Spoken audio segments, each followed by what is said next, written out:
What is going on YouTube? So I got a new box in the mail. Check it out.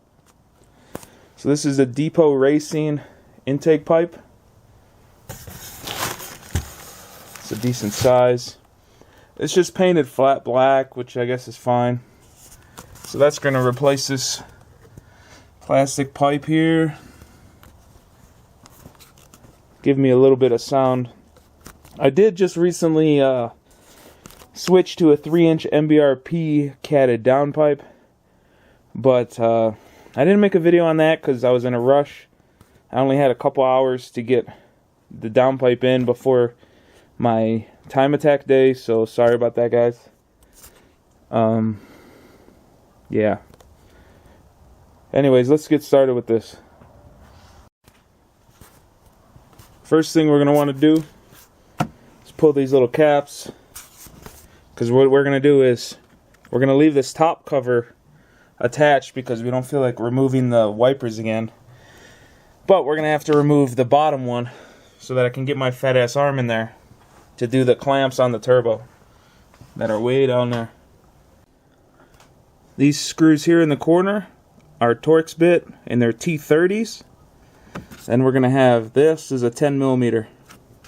And then the weather stripping just pulls out. Then you're going to have here, put a flathead in there, pry up the centerpiece, and then this whole thing will come out. After you got the two out on this side and the two out on the other side, this whole bottom piece just comes out.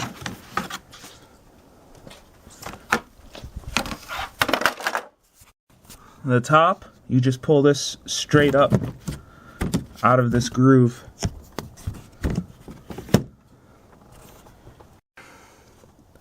Now we're going to take off this intake pipe with this 8mm, and then the clamps, the flathead clamps here, and there.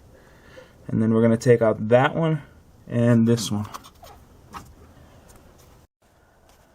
Once you get this first section of pipe out, you're going to go back here, and this is the crankcase breather. You're going to unplug that from the second pipe. To make my life easier to get to the bottom clamp on the turbo, we're going to take this wheel off and jack it up.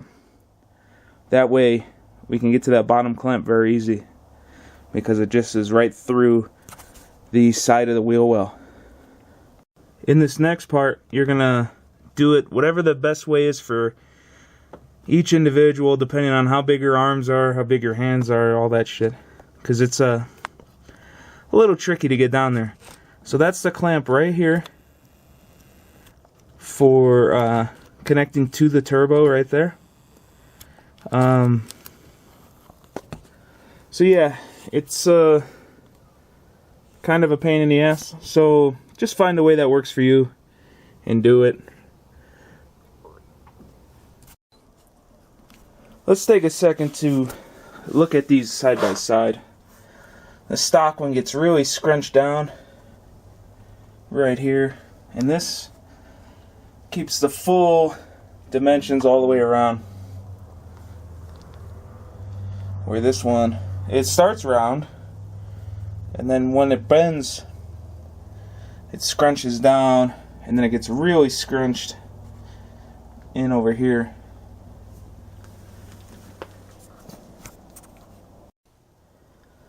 Now go in your garage, grab your RTV. This is the only RTV you should ever use, the right stuff. We're going to use this on this 90-degree fitting for these threads that go into the pipe that reconnect our crankcase ventilation. So we need to, here's the bracket that mounts here. So this bracket is the front, and that means we need this to face the bracket, like so. So it should be parallel like this. And it's a big ass nut here. It's bigger than a 21 and bigger than a 3/4. So I had to use this nice crescent. I have no clue what size it is. It's probably more like a 22. And I don't have an open end wrench that big. So do with what tools you have. Remove this rubber from your airbox. I really don't like how they send the same size clamp for all positions. So they send the clamp that fits this big ass, what, 2.5 or 3 inch intake.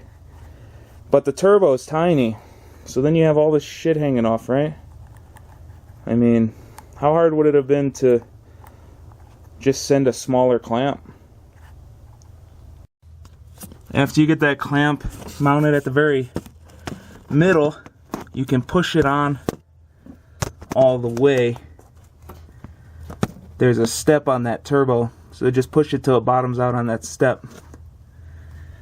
And now move the clamp down on top where the rubber is on top of the turbo, and then tighten down that bottom clamp. Now that you tighten that coupler down there, slide the clamp on so it's in this position. Slide the tube into the coupler. And this bracket, I had to finagle a little. Check out, make sure you're not hitting on here, because mine was hitting before and now it's not. So you might have to play with that. I just used some vice grips and some big pliers. So the best way I found to tighten it is by putting the clamp and then reaching in here and tightening the clamp that way. Go ahead and cannibalize one of these right here. That way the screw doesn't bottom out when you mount the bracket. You'll notice this coupler is shorter here and longer here.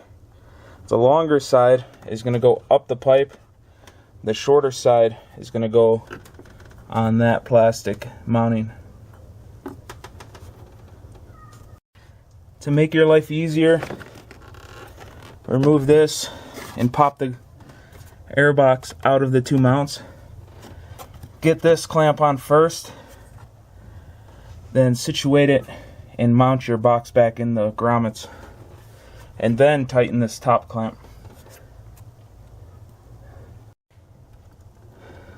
A little notice: if you push this coupler high up on here, it's going to be a bitch to get off or bring it back to get it situated good.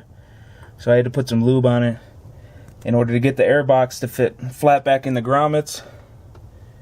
And then I had to put this screw in to sort of hold that in place. I didn't tighten it yet.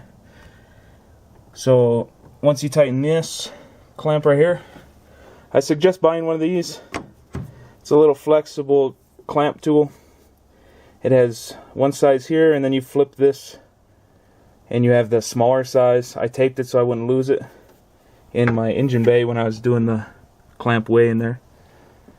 So once you have that tightened and the airbox back in, you go ahead and tighten this one, and then once you're happy, tighten down this bolt with that grommet in place so that it will be a tight fit.